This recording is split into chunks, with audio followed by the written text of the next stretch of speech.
नशामुक्ती व मधुमेहमुक्ती भारत अभियान. आमच्या अभियानात सामील व्हा आणि भारताला नशामुक्त आणि मधुमेहमुक्त बनवण्यात सहकार्य करा. आमचे products: नशामुक्ती herbal spray, मधुमेहमुक्ती अँटॉक्स T, रोगमुक्ती अँटॉक्स T आणि शिशुरक्षा अँटॉक्स सी. अधिक माहितीसाठी संपर्क डॉक्टर विलास कावडे, 9421 72 71 48.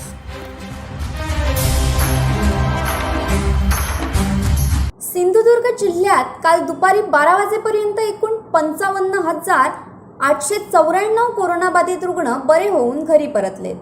सद्यस्थितीत जिल्ह्यात 60 रुग्णांवर उपचार सुरू आहेत. जिल्ह्यात काल एकाच दिवशी आणखी 14 व्यक्तींचा कोरोना तपासणी अहवाल हा पॉझिटिव्ह आलाय, अशी माहिती प्रभारी जिल्हा शल्य चिकित्सक डॉक्टर श्रीपाद पाटील यांनी दिली आहे. काल देवगड तालुक्यात 1, दोडामार्ग तालुक्यात 1, कणकवली तालुक्यात 1, कुडाळ तालुक्यात 3, मालवण तालुक्यात 1, सावंतवाडी तालुक्यात 2, वैभववाडी तालुक्यात एकही नाही, वेंगुर्ले तालुक्यात 5 अशा व्यक्तींचा कोरोना अहवाल पॉझिटिव्ह आलाय. Bureau news Kokanshahi. असे नवनवीन व्हिडिओ पाहण्यासाठी कोकणशाहीचं यूट्यूब चॅनल सबस्क्राईब करा व बेल बटन प्रेस करा. तसेच फेसबुक पेज लाईक करा आणि इंस्टाग्राम पेज व ट्विटर पेजला फॉलो करायला विसरू नका.